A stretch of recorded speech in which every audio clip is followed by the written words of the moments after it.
Hey guys, कैसे हैं सब? क्या चल रहा है? पढ़ाई चल रही है? मैं हर वीडियो की शुरुआत में ये सवाल पूछता हूँ एंड आई होप कि पढ़ाई चल रही है और अच्छी चल रही है। पता नहीं कब कोई देखेगा इन वीडियोस को, अब तक तो कोई ऐसे व्यूज़ है नहीं और जो भी व्यूज़ हैं वो मेरे खुद के ही हैं। But any how, the point of this videos is not that I Garner a number of viewers or subscribers. It's just that I want to revise my stuff, and as of now we are doing polity, so let's continue doing it. Before that, let's just revise जो हमने last time किया था, और हमने last time parliament के बारे में पढ़ा और समझा था। ठीक है, उसको जल्दी से हम रिवाइज कर लेते हैं। तो हमने ये देखा कि parliament is a legislative organ of union government. ठीक है, it occupies preeminent and central position in the Indian democratic political system due to adoption of parliamentary form of government, also known as Westminster model of government. ठीक है, ये articles ये याद रखने की ज़रूरत है कि आर्टिकल 79 से 122, ऑलराइट, आर्टिकल 79 टू 122 में पार्लियामेंट के रिगार्डिंग जितने भी प्रोविजंस हैं उनके बारे में आर्टिकल्स हैं वो लिखे हुए हैं, और ये पार्ट 5 में है सारे के सारे आर्टिकल्स। ठीक है, कॉन्स्टिट्यूशन के पार्ट 5 में। ठीक है, हमने वो पढ़ा था ऑर्गेनाइजेशन ऑफ पार्लियामेंट। तो इसका बस मैं मोटा मोटा इतना ये बता देता हूँ कि parliament is comprised of 3 entities, which is the president, the Lok Sabha और द लोअर हाउस। ठीक है, और the house of representatives and the Rajya Sabha, the upper house और द हाउस ऑफ एल्डर्स। उसके यहाँ पर कुछ पैरेलल्स हमारे यहाँ पे यूके में दिए हुए हैं। फॉर एग्जांपल हमारे प्रेसिडेंट के जो पैरेलल है वो वहाँ के क्राउन है। अब क्राउन का मतलब जो भी वहाँ के किंग या क्वीन होंगे जो क्राउन को पहनेंगे। ठीक है, and the house of Lords and the house of Commons. ठीक है, एंड देन यूएसए में है उनका कांग्रेस है। ठीक है, एंड उनका सेनेट है upper house, and house of representatives है लोअर हाउस। ठीक है, और उनके प्रेसिडेंट तो है ही उनके एक्चुअली हमारे जो प्राइम मिनिस्टर है और प्रेसिडेंट हैं वो तो हेड ऑफ स्टेट हैं, और हेड ऑफ गवर्नमेंट और हेड ऑफ स्टेट हैं। ठीक है, वहाँ पर जो उनके यूएसए में जो प्रेसिडेंट हैं वही उनके head of state and head of government है। तो ये सारी चीज़ें हम पहले भी पिछली वीडियोस में डिस्कस कर चुके, तो इनके ऊपर हम टाइम थोड़ा सा कम ख़राब करते हैं, बर्बाद करते हैं। ठीक है, उसके बाद हमने कॉम्पोजिशंस पढ़ी थी हमारे दोनों हाउसेस की।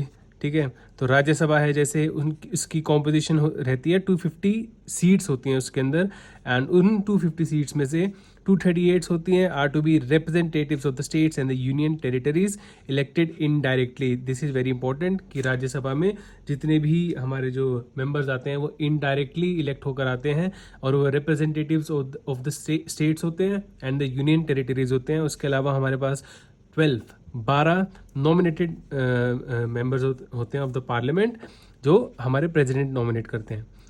At present Rajya Sabha has 245 members. ठीक है, इनमें से जो हमारे 225 हैं वो हमारे स्टेट्स के रिप्रेजेंटेटिव्स हैं और 8 हमारे यूनियन टेरिटरीज के। ठीक है, एंड 12 जो हैं हमारे फिर नॉमिनेटेड मेंबर्स हैं। ठीक है, तो ऐसा ही हमारा लोकसभा में है। ठीक है, नॉमिनेटेड मेंबर्स का हम पढ़ लेते हैं एसेस, और किसी का कुछ पढ़ने की ज़रूरत नहीं है। हाँ, थोड़े से एक्सेप्शंस हैं।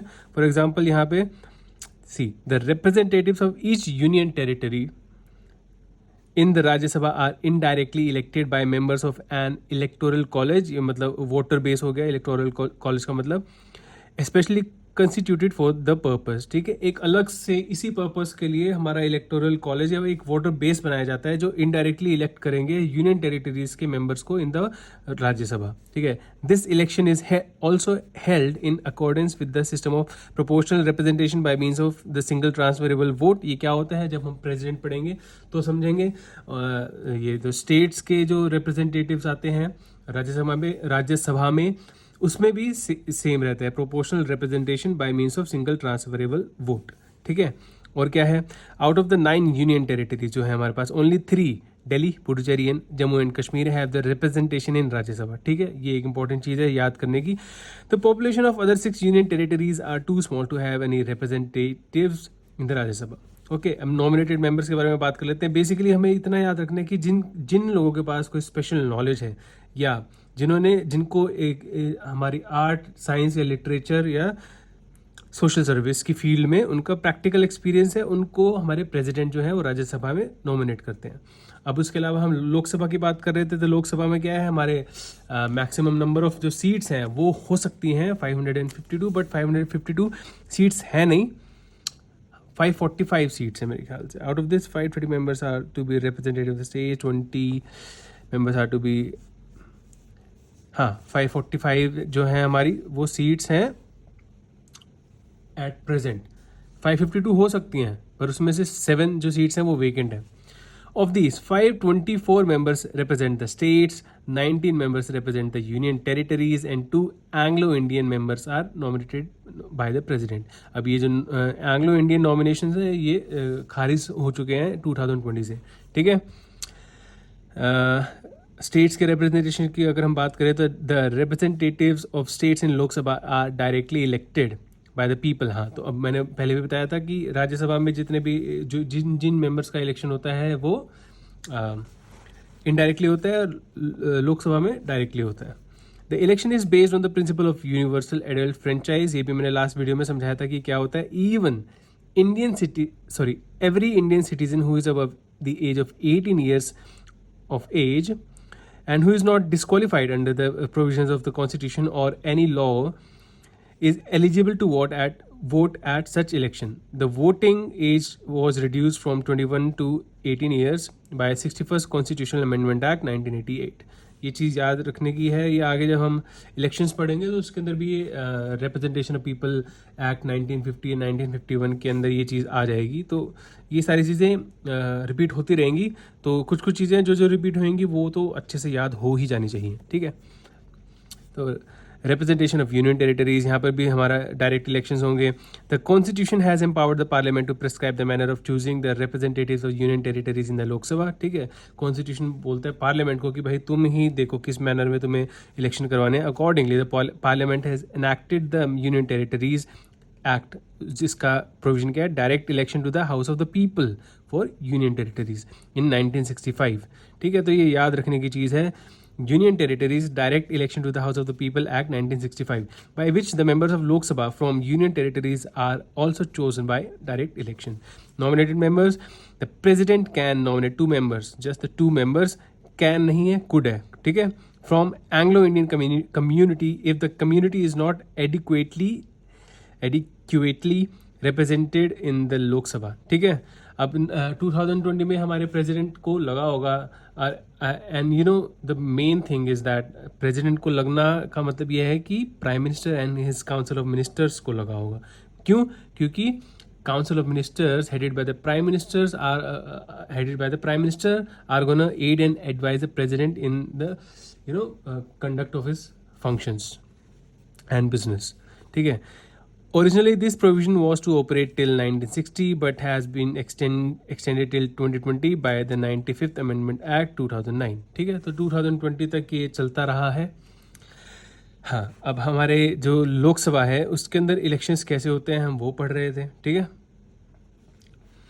तो टेरिटोरियल कॉन्स्टिट्यूएंसीज में इलेक्शंस हमारे कैसे होते हैं। For the purpose of holding direct elections to Lok Sabha, each state is divided into territorial constituencies, ठीक है। टेरिटोरियल कॉन्स्टिट्यूएंसीज इसको इसलिए बोले क्योंकि इंडिया की टेरिटरी में जो भी इंडिया की टेरिटरी है, ठीक है, इंडियन टेरिटरी जस्ट हमारा जो मैप है वो ही नहीं है, बाहर भी हैं हमारे दूसरे देशों में और कंट्रीज़ में जो भी हमारी एम्बेसीज़ हैं, या जैसे लक्षद्वीप आइलैंड्स हो गए या हमारे अंडमान एंड निकोबार आइलैंड्स हो गए, वो भी, ठीक है। In this respect the constitution makes the following 2 provisions, alright.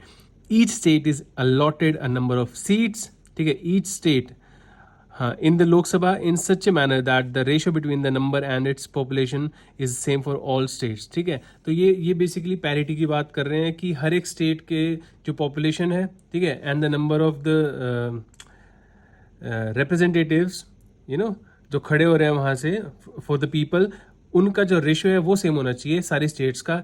ऐसे वो number of representatives from the states चुनते हैं, ऐसे ही सेम मैनर में पैरिटी रख के वो हर एक स्टेट में से कॉन्स्टिट्यूएंसीज में से पॉपुलेशन के बेसिस पर हर एक कॉन्स्टिट्यूएंसी के लिए वो कितनी कॉन्स्टिट्यूएंसीज होनी है, ठीक है, वो चुनते हैं। Each state is divided into territorial constituencies in such a manner that the ratio between the population of each constituency and the number of seats allotted to it, ठीक है, is the same throughout the state. Alright.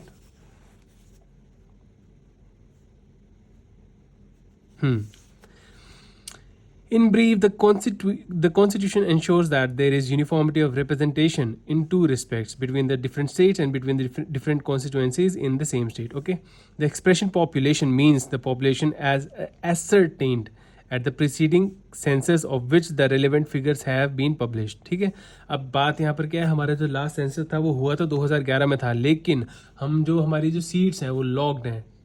कहाँ तक के census से पहले वो 2000 तक थी, वो हमारे 1971 के सेंसस तक के लिए, मतलब से की जो वहाँ पर सेंसस हुआ था उस टाइम की जो पॉपुलेशन थी उससे लॉक था। अब 2000 के बाद से वो 2026 तक लॉक्ड है, ठीक है। पॉपुलेशन ऑब्वियसली बढ़ती जा रही है लेकिन कॉन्स्टिट्यूएंसीज वहीं की वहीं है and the number of member of parliament भी अब वहीं की वहीं है on the basis of the census 2001। Alright, so after every census a readjustment is to be made in, okay, after every census allocation of seats in the Lok Sabha to the states, all right, and division of each state into territorial constituencies। तो कितनी seats होंगी एक state में और उस state को हम कितनी कॉन्स्टिट्यूएंसीज में बांटेंगे वो हर सेंसस के बाद चेंज हुआ करता था। अब ये देखो इसके अंदर बात ये है कि पॉपुलेशन के बेसिस पे सीट्स जो है वो मिल रही हैं स्टेट्स को, तो स्टेट्स क्या करने लग गई कि भाई अपनी पॉपुलेशन जो है वो बढ़ाने लग गई। जिस स्टेट में जितनी ज़्यादा पॉपुलेशन उतनी ज़्यादा उसके पास सीट्स या majority and constituencies basically, and फिर वही मेजोरिटी जो है स्टेट जो अपनी हासिल कर पाएगी एंड वही फिर गवर्नमेंट बनाएगी। तो इस चीज़ को रोकने के लिए हमारा 1972 में इस चीज़ को रोक दिया गया, ठीक है। पढ़ते हैं वहाँ पर कैसे हुआ ये पता चल जाएगा। Parliament is empowered to determine the authority and the manner, ये अथॉरिटी जो है वो है delimitation commission, okay, and the manner in which it is to be made, okay. Accordingly the parliament has enacted the delimitation commission acts, ठीक है। पहले 1952, 62, then 72, उसके बाद सीधा 2002। क्यों देखते हैं। The 42nd amendment act of 1976, ठीक है, ये 42nd अमेंडमेंट एक्ट है, इसको मिनी कॉन्स्टिट्यूशन भी कहते हैं। इसके बारे में मैंने लास्ट वीडियो में अच्छे से बताया है क्या है और क्यों है, आप उसको जाके देखना और समझना, ठीक है। इस एक्ट ने क्या किया, it froze the allocation of seats in Lok Sabha to the states and the division of each state into territorial constituencies till the year 2000 at the 1971 level. This ban on readjustment was extended for another 25 years, that is up to year 2026 by 84th Amendment Act of 2001, okay, with the same objective of encouraging population limiting measures, okay. The 84th Amendment Act of 2001 also empowered the government to undertake readjustment and rationalization of territorial constituencies in the states on the basis of population figures of 1991, okay. तो हमारा जो 2001 में amendment हुआ था उसमें 1991 के census के basis पर उन्होंने क्या किया, रीएडजस्टमेंट किया एंड रैशनलाइजेशन किया ऑफ टेरिटोरियल कॉन्स्टिट्यूएंसीज। मतलब क्या है, मतलब अगर कॉन्स्टिट्यूएंसीज में अगर टेरिटोरियल जो कॉन्स्टिट्यूएंसीज हैं अगर उनके अंदर कोई चेंज लाना है तो वो 1991 के सेंसस के बेसिस पे लाए, लेकिन number of seats in the parliament same रही। Later the 87th amendment Act of 2003 provided for delimitation of constituencies on the basis of 2001 census and not 1991 census. Alright, तो वो क्या कहते हैं, ये जो 2003 का 87th अमेंडमेंट है ये फिर से टेरिटोरियल कॉन्स्टिट्यूएंसीज को ही इसने चेंज किया है अगर कुछ चेंज लाना है तो, alright, on the basis of the 2001 census. But however, this can be done without altering the number of seats allotted to each state in the Lok Sabha. Okay, तो number of seats in the Lok Sabha same रही। The reservation of seats for, अब हम आगे बढ़ रहे हैं, ठीक है। 15 मिनट में हमने रिवाइज किया है जो पिछली वीडियो में किया था। आज कोशिश करते हैं कि हम देखते हैं कहाँ तक पहुँचते हैं, ठीक है। चलो जल्दी से करते हैं। reservation of seats for SCs and STs. Though the constitution has abandoned the system of communal representation. अब इसका मतलब क्या है कि पहले क्या होता था कि जो हमारे अलग अलग कम्युनिटीज़ होती थी उसके अंदर से जो रिप्रेजेंटेटिव्स थे वो उठ कर आते थे और उन्हीं कम्युनिटीज़ के जो लोग थे वोट करते थे और कर सकते थे उनके लिए। दूसरे जो फॉर एग्जांपल अगर ब्राह्मण कम्युनिटी है तो ब्राह्मण से एक ब्राह्मण ही उठ कर आएगा और ब्राह्मण कम्युनिटी के लोग ही उसके लिए वोट कर सकते हैं। क्षत्रिय हैं वो नहीं कर सकते, या दलित हैं वो नहीं कर सकते, ठीक है। तो कर सकते थे उस टाइम, ठीक है। तो ये अबैंडन हो चुका है सिस्टम, ऑब्वियसली गलत सिस्टम है। It provides for the reservation of seats, ठीक है। ये communal representation has abandon the system of communal representation, ठीक है। It provides for the reservation of seats for scheduled caste and scheduled tribes in Lok Sabha on the basis of population ratio, ठीक है। तो ये communal representation का जो system है वो तो अबैंडन हो चुका है, लेकिन अभी भी हमारा on the basis of population scheduled castes and scheduled tribes को हमारे उनके लिए जो सीट्स हैं वो रिजर्व रहती हैं। ऑब्वियसली इनके लिए क्यों रहती हैं, अब यहाँ पे जो ये रिजर्वेशन का जो टॉपिक है ये हम आगे जब इसके ऊपर पहुँचेंगे तो हम डिस्कस करेंगे कि रिजर्वेशन अगर मिलती है शेड्यूल कास्ट को एंड शेड्यूल ट्राइब्स को या किसी भी और कम्युनिटी को क्यों मिलती है, ठीक है। हाँ, originally this reservation was to operate for 10 years, ठीक है, दैट इज अप टू 1960, जैसे कि एंग्लो इंडियंस के लिए भी था। But it has been extended continuously since then by 10 years each time, now under the 95th Amendment Act of 2009, all right।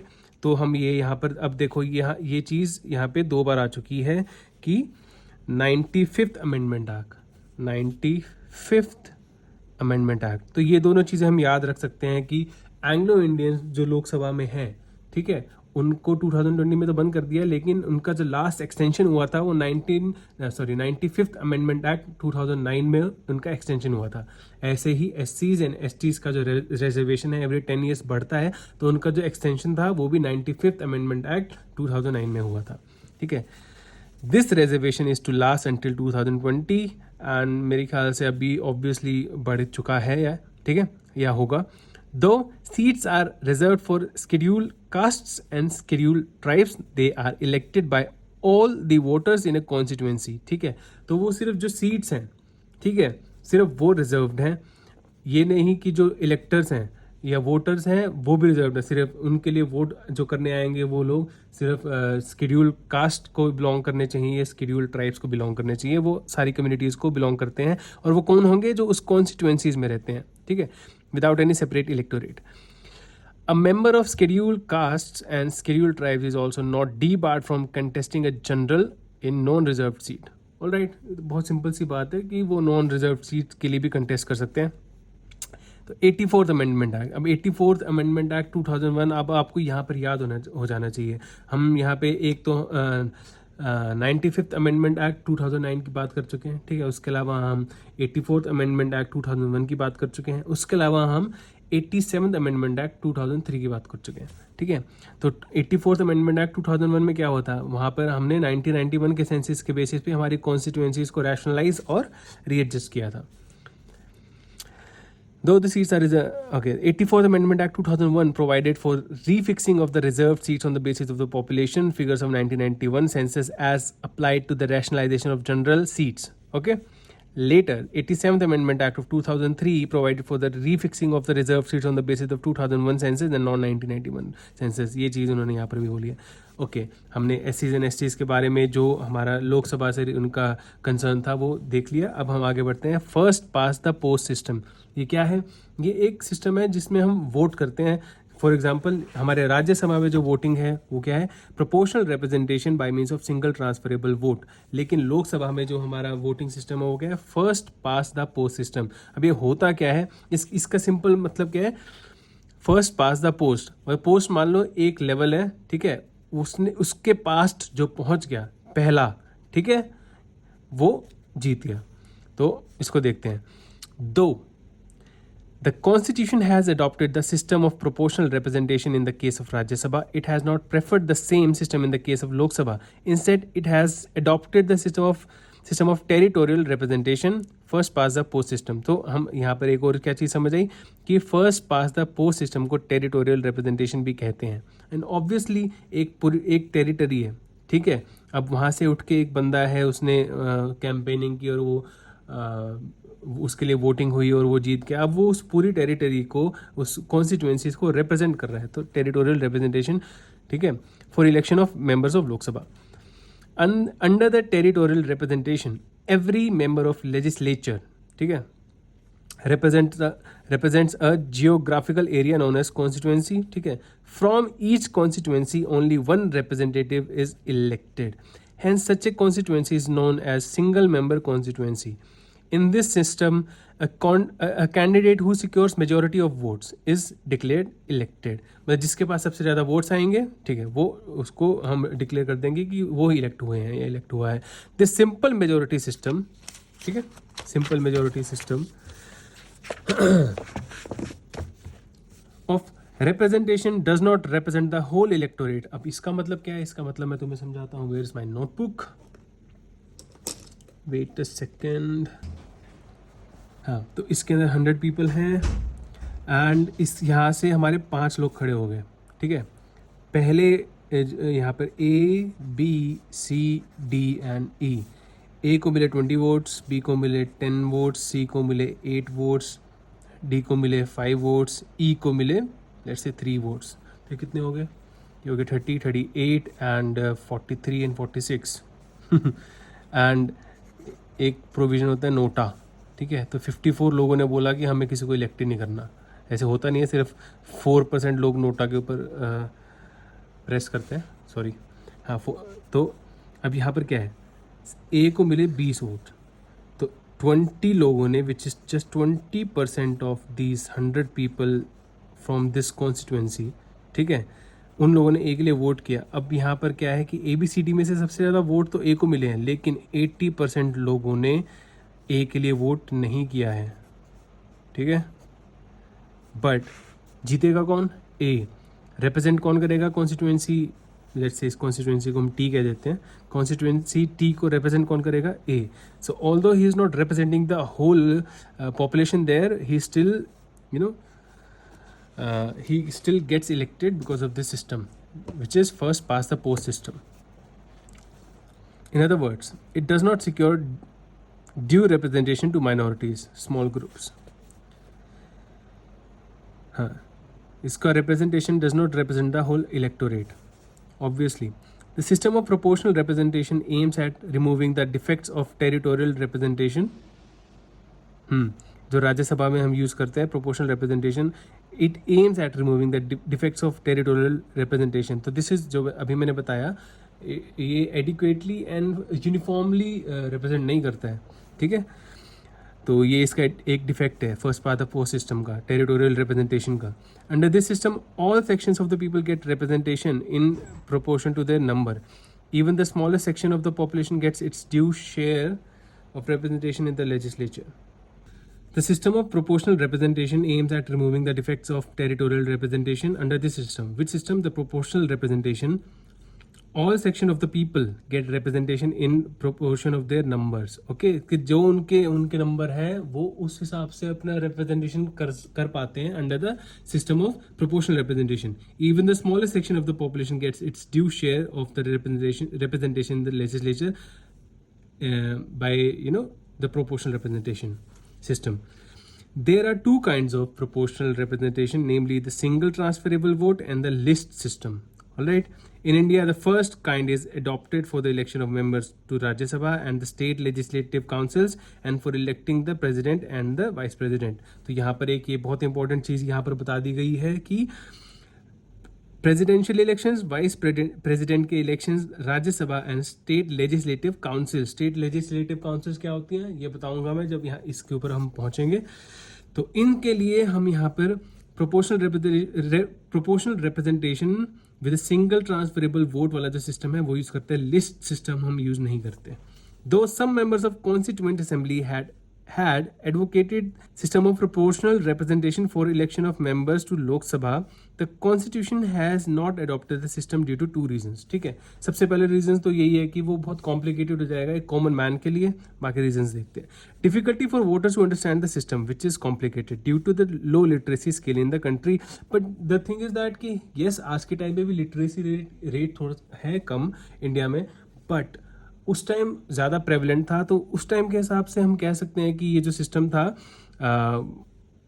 सही था. आज के टाइम पे शायद हम या आने वाले सालों में हम प्रोपोर्शनल रिप्रेजेंटेशन को शायद अडॉप्ट कर सकते हैं. ठीक है, क्योंकि ये कॉम्प्लिकेटेड है हाँ, ठीक है, लेकिन जो हमारे राज्यसभा में या जितने भी MLAs हैं, ठीक है, या MPs हैं फ्रॉम द राज्यसभा, वो भी कोई इतने पढ़े लिखे नहीं होते एक्सेप्ट फॉर द एक्सेप्शंस. तो जब उनको ये सिस्टम है जो कॉम्प्लिकेटेड सिस्टम है समझ आ सकता है, तो why not the common man. Unsuitability to the parliamentary government due to the tendency of the system to multiply political parties leading to instability in the government. ठीक है जो पार्लियामेंट्री गवर्नमेंट सिस्टम है इसका वैसे ही प्रेफरेंस जो है वो stability से ज़्यादा रिस्पॉन्सिबिलिटी पर होता है. तो ये ऑलरेडी प्रोन होती है to the instability.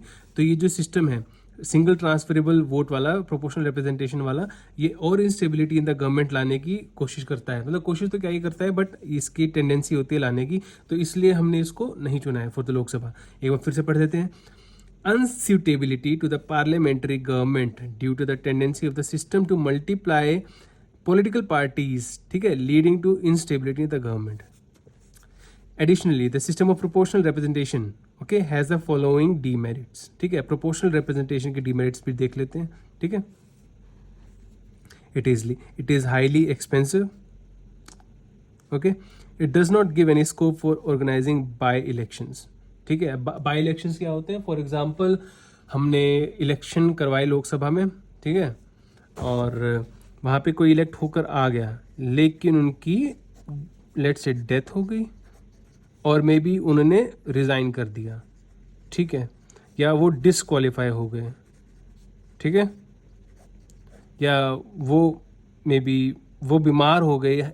Any scenario, in any scenario, जब ये जो इलेक्शन एक पर्टिकुलर कॉन्स्टिट्यूएंसी के लिए जो हुआ था सारे इलेक्शंस के साथ, सारी कॉन्स्टिट्यूएंसीज के साथ, बट अब यहाँ पर एक पर्टिकुलर कॉन्स्टिट्यूएंसी को फिर से मतलब उनके जो रिप्रेजेंटेटिव हैं वो अब नहीं है उस पोस्ट पे, तो अब फिर से जो इलेक्शंस होंगे उनको क्या कहते हैं? By elections. ठीक है, तो सबसे पहली बात जो हमारा प्रोपोर्शनल रिप्रेजेंटेशन का सिस्टम है बाय सिंगल ट्रांसफरेबल वोट वाला है, ये ऑलरेडी वेरी एक्सपेंसिव है क्योंकि इसके अंदर मल्टीपल लेयर होती हैं. ठीक है, ऑफ वोटिंग, और इसको कैलकुलेट करने का भी जो तरीका है वो भी काफ़ी कॉम्प्लेक्स होता है ऑब्वियसली. बट अब एक बार हम इतना खर्चा शायद कर भी सकें, लेकिन अब फॉर एग्जाम्पल ऐसा कोई सिनेरियो अगर क्रिएट हो जाता है तो फिर बाई इलेक्शंस करना थोड़ा सा ज़्यादा मुश्किल हो जाता है as compared to the first past the post system. ठीक है, it is highly expensive. Okay, it does not give any scope. So the author is saying it does not give any scope for organising by election. So ये इतना expensive है. ठीक है, it eliminates intimate contacts between voters and representatives. So ठीक है, तो यहाँ पर देखो हमारा जो first past the post system है, दे आर डायरेक्ट इलेक्शंस. तो इसके अंदर हमारे ये जो रिप्रेजेंटेटिव्स हैं, जो इलेक्शंस के लिए जो खड़े होते हैं रिप्रेजेंटेटिव्स, वो डायरेक्टली हमारे वोटर्स के साथ इंटरैक्ट करते हैं. ऑलराइट, तो ये जो हमारा प्रोपोर्शनल रिप्रेजेंटेशन वाला जो सिस्टम है वो इस चीज़ को होने से रोकता है. ठीक है, it eliminates the intimate contacts between the voters and representatives. It promotes minority thinking and group interests. Last point, it increases the significance of party system and decreases that of the voter. अब duration of the two houses, तो हम आज यहाँ तक ही पढ़ने वाले हैं. ठीक है, ड्यूरेशन ऑफ राज्यसभा. अब now this is very important. The Rajya Sabha first constituted in 1952. ठीक है, ये याद कर सकते हैं, हमारे आंसर राइटिंग में हेल्प हो जाएगी. मतलब पर ऐसा चीज़ इसको याद करने की ज़रूरत नहीं भी है, बट ठीक है. 1952 Rajya Sabha first constituted in 1952 is a continuing chamber. ठीक है, that is it is a permanent body, ठीक है, Rajya Sabha is a permanent body not subject to dissolution, okay, it's a permanent body not subject to dissolution. However, 1/3 of its members retire every second year, ठीक है, their seats are filled up by fresh elections and presidential nominations at the beginning of every third year, ठीक है. तो इसके अंदर कुछ, हाँ चलो इसको एक्सप्लेन कर देते हैं. The retiring members are eligible for re election and nomination any number of times. तो इसके अंदर ऐसा है कि हम राज्यसभा की बात कर रहे हैं, ठीक है. सबसे पहले इट्स अ परमानेंट बॉडी, ठीक है, नो डिसोल्यूशन. इसके अलावा क्या है, ठीक है, इसका जो एवरी मेंबर है उसका जो टेन्योर है वो कितना होता है, 6 years. अब वो क्यों होता है, फॉर एग्जाम्पल एक और चीज़, ये 1952 में कॉन्स्टिट्यूट हुआ था, ठीक है. तो एवरी सेकेंड ईयर जो हमारे 1/3 ऑफ द मेंबर्स हैं, ठीक है, दे रिटायर, ठीक है. For example, so let's say there are 99 members in Rajya Sabha, right. So 33 and 33. तो ये 33 जो हैं ये हमारे लेट्स से कि 2022 में ही इलेक्ट होकर आए हैं, ऑलराइट. तो अब ये और ये जो हमारे हैं ये 2020 में इलेक्ट होकर आए हैं और ये 2018 में, ठीक है. तो अब नेक्स्ट जो अब 2024 आएगा 2 साल बाद, कौन जाएगा, ये 2018 वाले, ठीक है. अब इनमें से भी ये जो रिटायर हुए हैं ये री इलेक्ट हो सकते हैं और री नॉमिनेट, इन केस वो पहले नॉमिनेट होकर आए थे तो री नॉमिनेट हो सकते हैं, ठीक है. उसके बाद ये हमारे ये जाएंगे, कब जाएंगे ये, अब ये कब जा रहे हैं, 2024 में, ठीक है. ये कब जाएंगे, 2026 में. ये कब जाएंगे, 2028 में, ठीक है. तो एवरी 6 years, ऑलराइट. सॉरी मैं लिखते लिखते देखा नहीं कि थोड़ा सा कम दिखाई दे रहा, ठीक है. The Constitution has not fixed the term of office of members of Rajya Sabha and left it to the Parliament. All right, कि Constitution में ये mention नहीं है, ठीक है, कि जो राज्यसभा के मेंबर्स हैं उनका टेन्योर कितना होगा, उन्होंने पार्लियामेंट पे छोड़ दिया है. तो accordingly the parliament in the representation of people act 1951 provided that the term of office of a member of Rajya Sabha shall be 6 years. The act also empowered the President of India, all right, the President of India, to curtail the term of members chosen in the first Rajya Sabha, ठीक है, in the first batch, ठीक है. It was decided by lottery as to who should retire. So the thing is that कि जो 1952 में, अब 1952 में जो हमारा राज्यसभा कॉन्स्टिट्यूट हुआ था, ठीक है, अब वहाँ पर जितने भी लेट से अगर 99 लोग थे तो उसमें से 33 लोगों को जाना होगा, ठीक है. तो अब तो प्रेसिडेंट जो है यहाँ पर क्या है, द एक्ट, ठीक है, रिप्रेजेंटेशन ऑफ पीपल एक्ट 1951 में it gives the power to the president, alright, to curtail the membership of any 33 people, and when in 1954, but how, through the lottery system, okay. In the first batch it was decided by lottery as to who should retire, क्योंकि ये सारे के सारे same time पर आए थे, ठीक है. और पार्लियामेंट ने अगर 6 years रखा है कि 6 years इज द टेन्योर, तो सारे के सारे ही ऑब्वियसली फिर 1958 के अंदर रिटायर होंगे. तो ऐसा तो हमें चाहिए नहीं ना, हमें तो परमानेंट बॉडी चाहिए राज्यसभा एज अ बॉडी. तो लॉटरी सिस्टम से हमने पहले हमारे जो 1/3 राज्यसभा मेंबर्स हैं उनको रिटायर किया था, ठीक है. Further the act also authorise the president to make provisions to govern the order of retirement of the members of Rajya Sabha, ठीक है. सो हमने देखा ड्यूरेशन ऑफ राज्यसभा, अब देख लेते हैं duration of Lok Sabha. Unlike the Rajya Sabha, the Lok Sabha is not a continuing chamber, ठीक है. Rajya Sabha is a continuing permanent, ये Rajya Sabha is a continuing chamber. So Lok Sabha unlike the Rajya Sabha is not a continuing chamber. Its normal term is 5 years, ये हम सबको obviously पता ही है, from the date of its first meeting after the general elections, after which it automatically dissolves, ठीक है. However, The president is authorized to dissolve the Lok Sabha at any time, even before the completion of 5 years, and this cannot be challenged in any court of law. और ये he does so on the recommendation of the prime minister. ये हमने पढ़ा है, ठीक है. Further, the term of Lok Sabha can be extended during the period of national emergency by a law of parliament for 1 year. ठीक है, हम 1 साल से लोकसभा का जो टर्म है वो बढ़ा सकते हैं. फिर नेक्स्ट ईयर फिर से 1 साल, नेक्स्ट ईयर फिर से 1 साल. कैसे? By a law of parliament. Parliament एक लॉ पास करेगा फॉर दिस पर्टिकुलर थिंग, ठीक है, प्रोविजन एट, ठीक है, during the period of national emergency by law of parliament for 1 year at a time for any length of time. ठीक है, तो 1 साल कर करके दे can take it to perpetuity, infinite number of years के लिए वो आगे लोकसभा का जो टेन्योर है वो बढ़ा सकते हैं during the emergency, national emergency. However, this extension cannot continue beyond a period of 6 months after the emergency has ceased to operate. तो जब emergency है वो ही ख़त्म हो गई है, वो बंद हो गई है, तो उसके 6 महीने के बाद जो लोकसभा थी, फॉर एग्जांपल इनका जो टेन्योर था वो 5 years था, ठीक है, लेकिन वो 10 साल के लिए ड्यू टू नेशनल इमरजेंसी वो वहाँ पर रह गए. तो 10 साल और 6 महीने बाद, ठीक है, नया फ्रेश इलेक्शंस होना ही होगा. सो आज के लिए हम इतना ही रखते हैं. हमने पढ़ा आज, काफ़ी अच्छा खासा पढ़ा, ठीक है. Chapter is big, chapter is huge. So हम अभी कंटिन्यू करेंगे नेक्स्ट वीडियो में क्या क्या है, क्यों है, ठीक है.